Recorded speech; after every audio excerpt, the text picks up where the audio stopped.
Oh, hello. Hi, Hello there. everybody. How are we doing? It is Wednesday. We are Debate Sensei. We got Matt the Shapiro, Hello. Tim the CV, and Jared the Miller. So I guess my last name is the only one that actually kind of makes sense when you put the in front of it. The Miller. What's a Kubica? Yeah. Oh, yeah. Right. You do that one too. Hey, everybody. We're here to talk about the riveting discussion of topicality, the thing that everyone loves in debate. Everyone loves topicality, right? I mean, even more than that, though. It's like we've already talked about topicality. We're getting more specific because we're like, that was too mainstream. That was real sellout. That was just giving the people what they want. Now we're talking answers to T. Answers to topicality. Hell yeah. Honestly, learning the answers to topicality is when you really learn them. That's what I felt like. I kind of broke into another level of debate. You know, like where I'm not worried about it. Like I know that I can hold my own. You know what I mean? It's like I'm good to go. Like we could focus on the debate now rather than all these procedural arguments and stuff like that. When you know how to answer topicality, then it almost makes like a lot of common sense what you're saying. Just like you have to learn what topicality is and understand what you're doing for you to really comprehend how to answer it on the other side, or not feel, just because someone calls out a definition, for instance, and maybe they gave a little bit of evidence or source why they have a better definition, doesn't mean you're out of the game. It doesn't mean like you can't dispute that or take it some direction that we'll talk about right now. Yeah.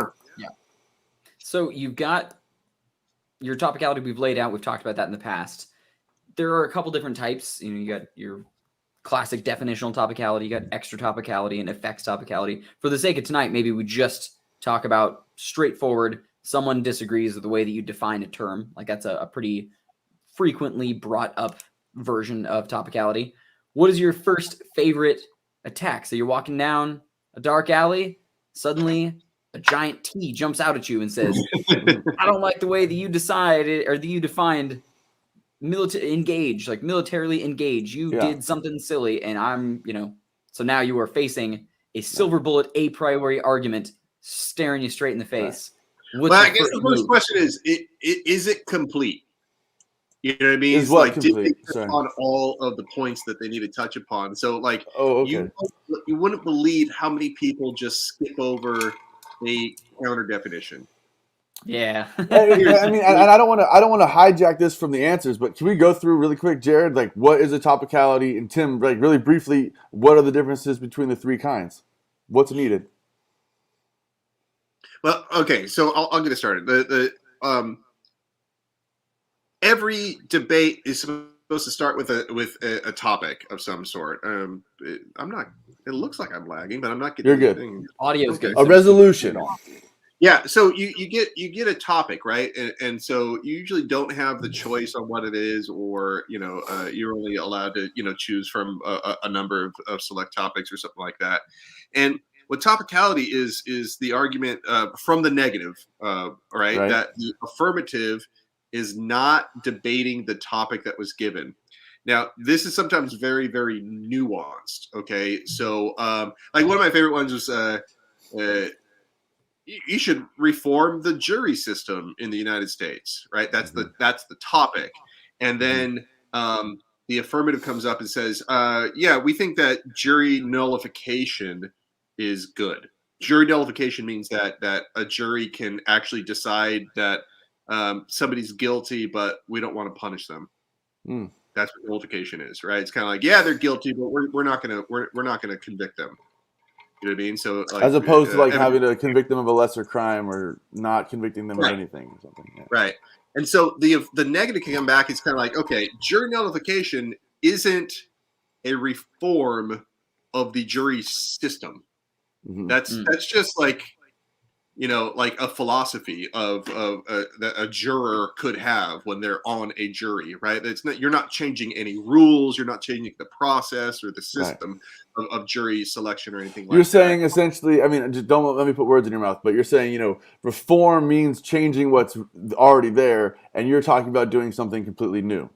Well, this would be more on the word system, right? Okay. Like jury nullification isn't a reform of the system, Okay. right? Like that's like outside the system to begin That's with. like You're not saying that it substantive should be part of the procedural system law. Yeah. That would be like the code. So, now I'm getting the notification. Yeah. No, but we can hear you all right, Jared. That's a good point. You're right. Like you're saying, changing the civil code is different than. I got you. Yeah. So that's your kind of classic. That's your classic topicality that's related to a definition. So they need to pose, like it is the obligation of the negative side to come up with their interpretation. Like, what does this resolution mean? Mm-hmm. And then how does the affirmative side violate that? Like, we're going to set, this is what a fair round should look like. Mm-hmm. And that should generally be pretty immutable. Like, that shouldn't be something that's like a major point of contention. Like, you're not trying to win over points right there. You're trying to make it seem very, very clear and straightforward. Like common sense. Reform the jury system. Like, you're trying to give the most straightforward, reasonable definition, and your standards will justify that. Yeah. But your goal is to give a very straightforward setup of what that round should look like. We should be changing something about the way the current jury system selection, decision making, whatever. Change something about the jury system. Tim. And so that's your counter interpretation, right? Or that's your alternative or your definition. And then you have to give the violation of what it is that the government side is doing that breaks that rule. What is it like? So they are passing jury nullification, which is not related to reforming the system. And then you come up with standards. As the next part is why the judge should prefer your definition, your interpretation of the resolution over your opponent's. Uh-huh. So the common person the common person standard of like, if you were to ask 100 people what the jury system is and what it would mean to reform it, no one would say nullification or the dictionary definition, or, depending on the way that they slice it up, there's tons and tons of different standards out there that you can choose. So those are kind of the straightforward ones of trying to give a reason for why your justification or why your understanding of the topic is better than your opponent's. And then last part is voters, of why the other side, like topicality is an a priori issue, is the most common one. You have to have fair rules of debate before you can even do the debate. So vote here first, because the other side, because the government team broke the rules, they should lose this round immediately. And then people tack on other voters at the end. Tim, before we get too far into the answers, I really do, if you don't mind, this isn't totally about topicality, but in order to understand the answers, it's important that they understand the concepts. Jared just laid out the, a kind of an OG topicality where you're arguing the definition of a word. Often, we're talking about how to define it. We'll talk about it in a second. What are the other types of topicalities? Real quick, there's extra topicality. So that's if you're doing something that is in addition. So if the plan does something that is more than the one fiat, it's similar to fiat abuse. Like if you're doing something that's above and beyond what is done. So if you're like, we are going to, pass jury nullification, like we're going to change the way that Supreme Court justices are elected. And then we are also going to add 5 seats to the Supreme Court to make it, a larger Senate. Like that's now you're doing several things, and that is now beyond what. And then you have some piece of evidence that says if you do that to the court, you will get jury reform or something like that. Close. No, so that's effects topicality. So effects topicality is we will remove this congressperson from power. So like that's what the plan is. And this congressperson is the only thing standing in the way of jury reform. So if we remove this congressperson, we can assume that jury reform will happen. It's that assumption that's the problem. So you can't do something with the expectation of like that will tip a bunch of dominoes, ultimately leading insolvency. What they say is plan in a vacuum. So this is starting into the answers to it. Plan in a vacuum has to solve.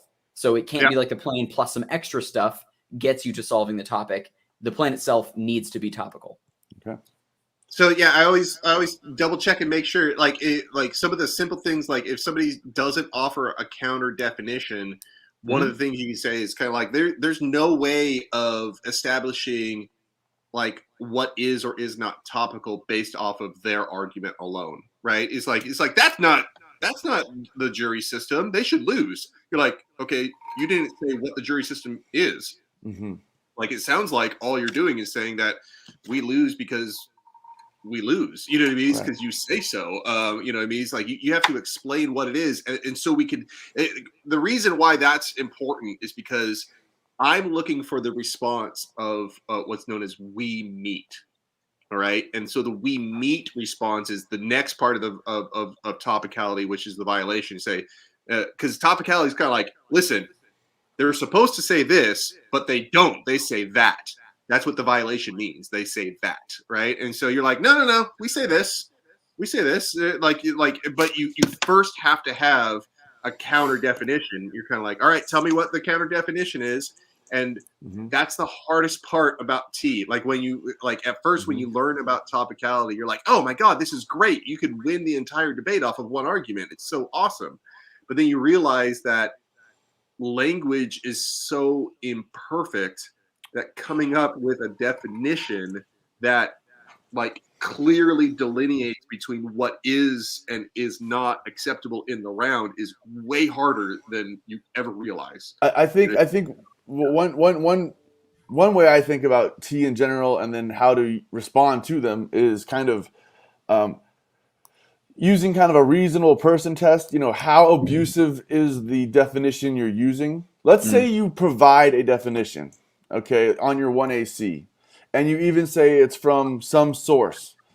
You know, assuming you did that, you know, in debate often or sometimes you get really tricky and you try to sneak yourself using some word into some thing that some person wasn't expecting, but you could define a term in order to get yourself there that is from the resolution.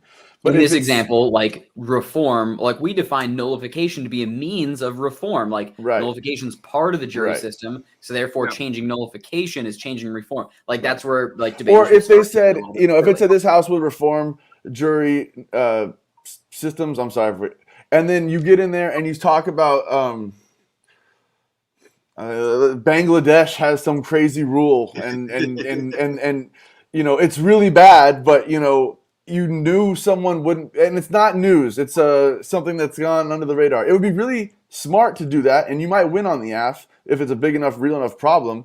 But just know that, you know, there might be grounds on the defense to say, hey, topicality, this house we're thinking is the United States because we live in the United States and that's where we all are debating right now. And under that context, we assumed it was the United States. Now that there's room, this is where the whole debate would begin. And a good T is a good and a bad T is bad when you can articulate, you know, the strengths of why it's important or, you know, why it shouldn't matter that you're going down a foxhole. Yeah, go ahead. Yeah, that one might not fly at some of the higher levels. You know what I mean? Like the reasonable person, or the what else was it? The framers, like predictability, like framers intent. All kinds of stuff. Like those are okay standards or counter standards at like novice level stuff. Once you start getting a little bit higher, you're like, what the hell is reasonable and what was the framework? Well, and that's where the abusiveness, you know, I don't know exactly what I'm saying. There are plans, though. You'll see. You're right, especially in novice rounds. I guess that's really what we're talking about, where, you know, someone really does try to kind of pigeonhole their way into some stuff that kind of wasn't expected, and you wondered how they got there from the language. And when the farther you get from feeling like, what the heck are they talking about? The more you're getting into grounds for a topicality. Whereas if you're just running it because you don't know what else to do and you told yourself you're going to run 3 T's on every word in the sentence, like it doesn't look good that you are saying that in a round that doesn't warrant it, I guess. I heard a pretty good standard. This was on the side of topicality, but the standard was, I believe it was practical access. And what they were saying is we cannot fiat, like no one in this room was born in Bangladesh, for example, and we will never be able to be lawmakers in Bangladesh because we in this room will never have the ability to impact like legislation in Bangladesh. It is ridiculous to fiat that we're going to change Bangladeshi law. However, like the pipeline from speech and debate to law, or speech and debate to politics, or speech and debate to like, you know, the ability to change local or regional or state or like federal policy, like is plausible. Mhm. Therefore, like, you know, we have access, like the ability to have our hands on the levers of power in those places. I thought that was kind of an interesting path because like rounds do sometimes get super, super specific. Like the Dominican Republic should institute this policy. It's like, well, that's not going to fly because the topic said you have to, you know, fill the shoes of the Dominican Republic. But if it is a case like Matt's pointing out that the government team just does go super sideways on it, like there's grounds, I think, for a more reasonable topicality, especially more novice levels, to go for something like that. Yeah, but I mean, like, since this is answers to topicality, the answer to that is kind of like, like I education. I mean, these are words. Born into a situation where I'm ever going to be a legislator. Like, I have just as much like opportunity to become a senator as I do to like be elected into the Bangladeshi Congress or whatever. That was in the good old days of points of information. That was one of my favorite like takedowns to a point like that. It's the first point of information. We're like, "What's your major?" Like, you know, a bunch of college students debating. They're like, liberal arts or like general study or like philosophy. Like, cool. Do you plan on going to law school? Like, just, and it would be like these series of questions that guide them to like, so there's basically no interest. You have no interest whatsoever in being a politician on Capitol Hill. Cool. So you have just as much ability to like, you know, your hands are just as likely on the levers of power of the U.S. federal government as likely as they are any other completely imaginary capability, right? So that was a really cool way of turning like the reasonability standard. There's words in debate that some people use like hammers and some people use like Dexter's murderous knife. Okay, so what I mean is, please tell us what you mean. Education and fairness. I guess, you know, we haven't said the word impacts yet, but like, you know, saying education, this round lacks education because we weren't able to anticipate their argument. That is a short sentence. If you simply repeat that sentence 15 times, you didn't really do anything for me after the first time you said it. But, you know, and it shouldn't necessarily always be a 5-minute, you know, thing you're talking about, but you just articulate that, you know, you had a time to prep, even if it was 2 minutes, and, you know, this was what we anticipated. Another thing you can do is you can kind of lay out what they could have said, because normally once you've prepped your arguments, you know what you're worried about hearing from the other side. You know, oh, let's say we are talking about U.S. jury reform, or at least I'm trying to make it about it on the on the AF, and the neg says T. Well, I'm getting confused, but my point is, you know, if you're able to preempt and be like, well, they could have ran this, which is an AF argument, or the other side's argument. They could have ran this, which is the other side argument, but they didn't. And because they felt that it was so failing that they would have no ground to stand on because they thought it was so weak, they ran this out of the foxhole. Yeah, the ground is it, man. Like Go ahead. The standard of ground is what you on the affirmative should be looking for. Sorry, okay, so like remember, I started off by saying it's like make sure that they have a counter definition. If they don't have a counter definition, you're like, I don't even know how to answer. Like, I don't even know how to engage your violation at all. Like, you don't explain how I can be topical. You just assert that I'm not, right? And so, secondly, on the violation, you say we meet. You're like, whatever your counter definition is, that's what we do. The point of that argument is that the only reason you're running topicality, the only logical reason that anybody should ever run topicality is because the negative had certain arguments that they wanted to run or that they feel entitled to run based off of the topic. And now, because of your interpretation, they cannot. That's called ground. All right. And so like the negative is saying, listen, we lost ground. We wanted to argue about like changing the jury system, that there's some sort of, I don't know, some sort of weird ass administrative thing about changing the jury system, and nullification bypasses. You got to lock in those boring resolution on this one. Yeah, you know what I mean? Like jury nullification bypasses that whole system, and therefore we can't run our disadvantage. The we meet argument is kind of like, no. Like this is part of the system. You can still run that disadvantage. And you should run that disadvantage. And in Bangladesh. No, I'm just kidding. You know what I mean? So that's the ground argument. It's like, you don't lose any ground. This is debatable. All right. And so that this ultimately honestly, I think the best answer to topicality is that you don't vote on potential abuse. Yeah, you better have arguments that you're about to run that you couldn't run or aren't applicable because of this topicality. Like, if you And just say that and exactly. then say a bunch of stuff on case, it's like, what are you talking about? So when you've got, I think it's a little bit of a dangerous move because you've got to feel pretty confident that you were in the right on the government side. But I've seen that done well in olden days of points of information as well as in Flex with the government side in responding to T after they say like we meet and like this is all fine. They'll even say, can you show me the disadvantage that you can no longer run? Like, give me the information. Like, please present me with what arguments you feel are skewed out of this round. And very infrequently, the negative side is able to actually produce that. Now, if you're clever on the negative, you've got a disadvantage that you run at the same time that links to the plan that you say is, squirrely, and you say this is articulated abuse. That is like a magic word, articulated abuse in debate, because that gives better credence to your topicality of like, fairness. We could have run this, but they're running the squirrely plan just to get out of this single disadvantage. Right. So they have to grant this link, otherwise they're non-topical. Like that's a good way to kind of set that up to force your argument in there, or otherwise force them to bite that topicality. Let me give a really good example I think we can engage on. Let's pretend we're on the negative, okay? And the topic is that professional athletes should be allowed to use performance-enhancing drugs. Okay, there it is. We're on the negative. Status quo solves. I'm just kidding. Yeah, well, it says. So think about like what just off the top of your head, what would be a disadvantage to performance-enhancing drugs? Professional athletes use performance-enhancing drugs. Creates unfairness. Unfairness. Or it hurts there the is athlete. no disadvantages to that. It encourages aspiring athletes to also use performance-enhancing drugs, and kids start using, the youths start injecting horse testosterone at age 17 so they can throw the ball a quarter mile.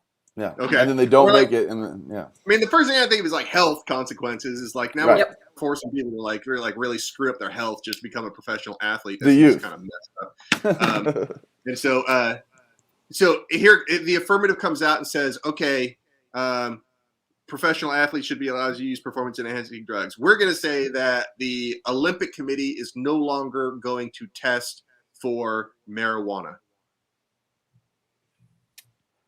Well, is marijuana a performance-enhancing drug? There you go. See, there's That's the initial thought. It's kind of like, well, marijuana is not a performance-enhancing drug. That is a topicality argument, right? Mm-hmm. You're not saying that we shouldn't or that we should test for marijuana. That's a different resolution for a different day. This argument. The topicality argument is that marijuana is not performance-enhancing, and so you say, okay, marijuana is not performance enhancing. I have a disadvantage about health consequences, and now I can't run those health consequences. Or what else was it about unfairness that it now creates? Unfairness and stuff like that. Abuse and unfairness are kind of the same. I mean, they're not the same, but they're two sides of the same coin. Yeah. When you start saying someone's when it comes time, you're like, okay. So now I can't run my unfairness argument, right? I can't say that it's unfair for these people to have these abilities that marijuana gives you. Sorry. Yeah, you know what I mean. Yeah, and so like I and think now also the affirmative can come back and is like, you can still run that.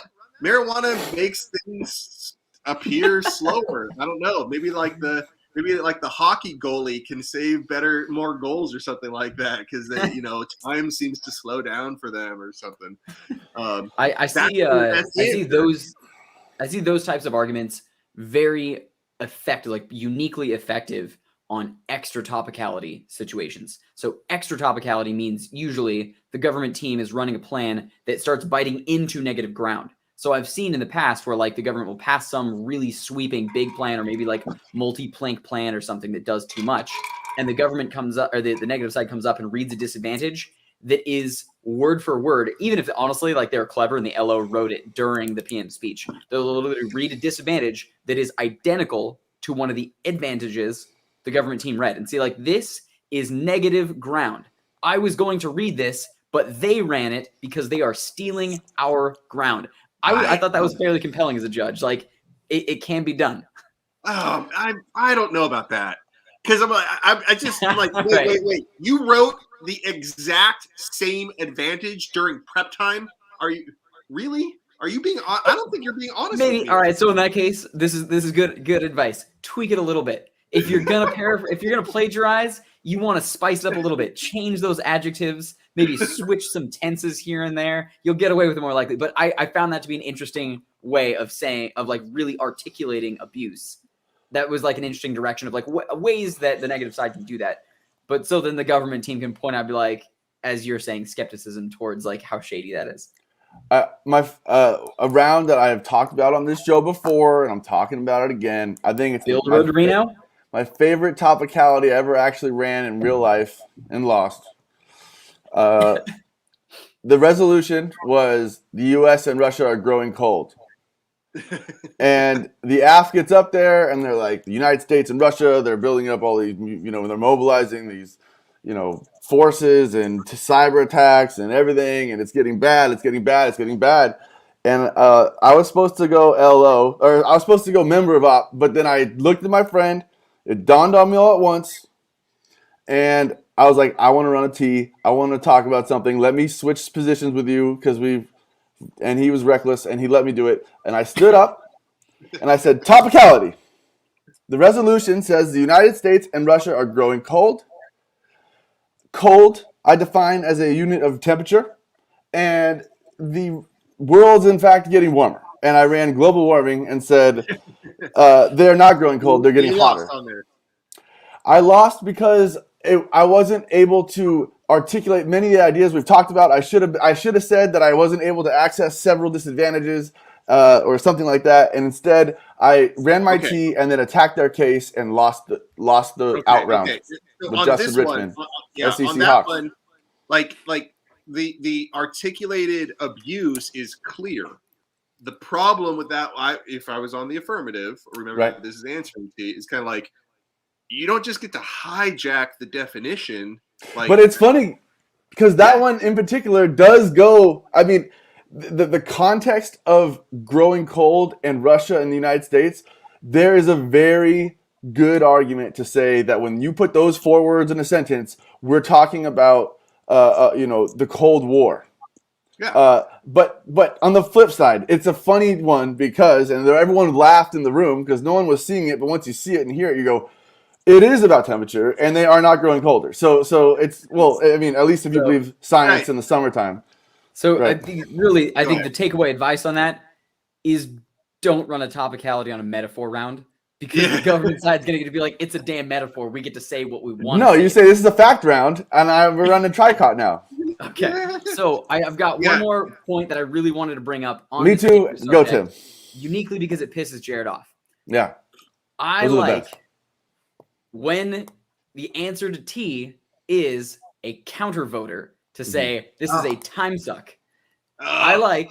Now I know Jared hates this, and I really want to talk about this. I have this in my notes. The government. So typically, this comes up when the negative team has like multiple procedurals, and I've seen this done where it's like it is intentionally a tool to here are to not do any research. Here's criticism. Here's an A spec, whatever. Like they just dump a bunch of procedurals. Yeah. And then in the member speeches, they're like, all right, kick them all. We're gonna go for this one single procedural. Yeah. Now, where I think that it gets, I haven't seen it like done effectively, but I still like the theory on it. The government side says on each of those procedurals, counter voter, the negative side is using this procedural as a tool for a time suck. They are using it exclusively so that I, the member of government, have to answer a crap ton of pieces of paper. And it's not adding to the debate. It's just giving them a whole bunch of silver bullets they can shoot out a machine gun. And then whatever isn't answered, we get to stick. So I like counter voters. Why do you hate them? Tim, I want to piggyback off it. And I just want to say really quick at the end here, one way to answer, it's kind of a quasi-answer, is you can preempt topicality. And you can do that by making sure you define controversial terms, making sure you lay out some sort of groundwork for them to refute. Because if you don't, you are tripping into a topicality. 2, after you're done with your definitions, if you're doing any sort, but if you're doing parley, then you ask them right there, do you have any questions about my definitions? And if you don't, if you're doing some more conventional, cross-ex version, right there, you say, in cross-examination, ask me some questions about my definitions if you have them. And that forces them to kind of come to you. But you did a little bit of work before they ran anything, if they are going to run anything. And then Tim, right on your point, if they spend 6 minutes on topicality, you better note that like that was a lot of time. If they spend a reasonable amount of time, it gets worse and worse to say time suck. Or if they ran four topicalities, it's not to say like by nature of running the topicality, it's a time suck. It is judge. Yeah. If they kick this later, they've run 3 procedurals. Right. If they kick 2 of them just to screw my time, vote them down because they're doing this just to like shoot silver bullets. All right, Jared, why do you hate counter voters?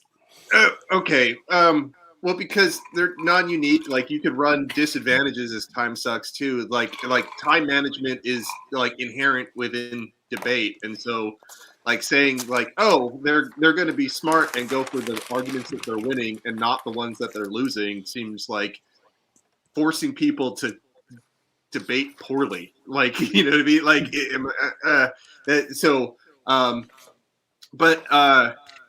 and also, I think theoretically it doesn't make sense. It's based off of this sort of like, well, it's an all or nothing thing for them, so it should be an all or nothing thing for me. I'm like, that's not necessarily logical. Like, just because it's equal doesn't mean it's rational, right? It's like not everything is equal. Like, I mean, you get to speak first, so that's unfair. We should both speak at the same time for the sake of fairness and equality. I'm like, you know what I mean? Like, doesn't make sense. It doesn't make sense to me. Make sure you revisit what you say when you answer.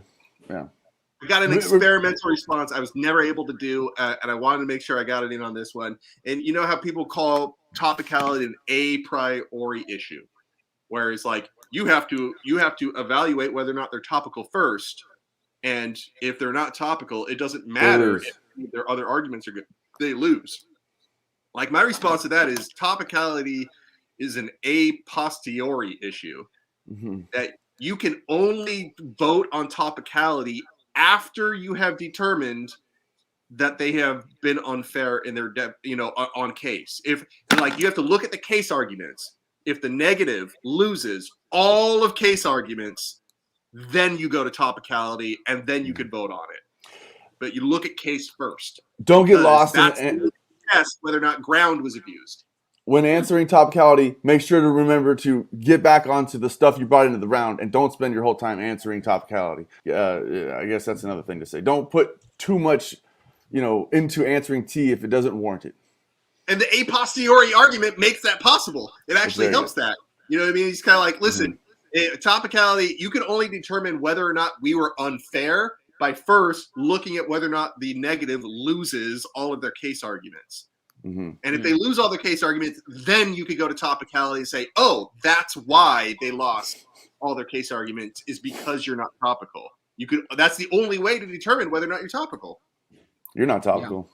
Okay, I know that we are over time on this, but I remember the singular reason, like the one core reason why I wanted to talk about this was a discussion that was had at a recent tournament, and it was the discussion of suicide tea, where you do if you run a topicality and no other off case, because the belief is if this is truly that important, if this is really a priori and the rules have been violated, then screw the rest of the debate.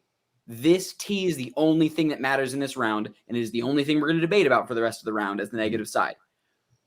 I personally think that is a dumb choice. I think that is a bad choice. I think that you run even if arguments, which means you give all of your team, like, vote here, they lose, they broke the rules. But even if you don't buy this, here's some disadvantages. Yeah.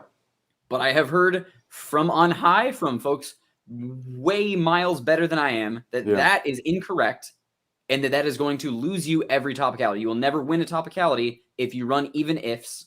And like the answer of like, well, just because we're good debaters and can come up with disadvantages even if they aren't topical, whatever, that won't get you out of it. You'll never win on T if you run even ifs, and that person is a lot smarter than me. So I think Tim, have a handle on it. I'm gonna be very quick, Jared. You can hit this, but I think suicide T. If you could tweak that to mean you only run you run your T and then run the arguments that you weren't able to run.